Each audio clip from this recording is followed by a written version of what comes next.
Okay, kwa majina naitwa Heart of Lion kutoka bunge la mwananchi Jacaranda. Nataka niongelee story ya Charlene Ruto. Charlene Ruto, jana umeonekana pale Nyayo Stadium ukiwa umeenda kwa Benin. Huyu pastor ambaye ametoka nchi ya US amekuja hapa Kenya, ukienda kuombea atunataka Bwana. Charlene Ruto, sisi tulikuona bwana yako ni Daddy Owen. Charlene Ruto, wewe ulichukua Daddy Owen ukamuingiza mpaka State House. Na tukaona kweli Daddy Owen sasa ndo bwanako. Imekuwaje saa hii unaleta aibu, unaaibisha mpaka bwana yako Daddy Owen, unaaibisha mama yako na baba yako, na unaaibisha mpaka wa Kenya. Saa hii tunakuona unaenda unataka uombee, unataka bwana mwingine. Kwani wewe unataka mabwana wangapi? Kwani wewe umekuwa kiruka njia? Kwani wewe umekuwa mwenye eleweki? Mbona unafanya vitu kama hizi?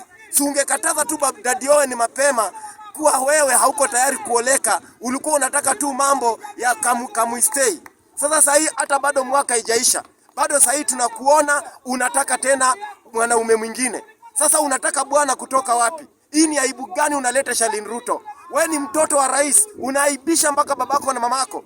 Unaenda kwa pasta ati unaombewa, unaanguka chini na kifafa, unaanguka chini ati mapepo. Wewe hiyo kitu tujafurahia.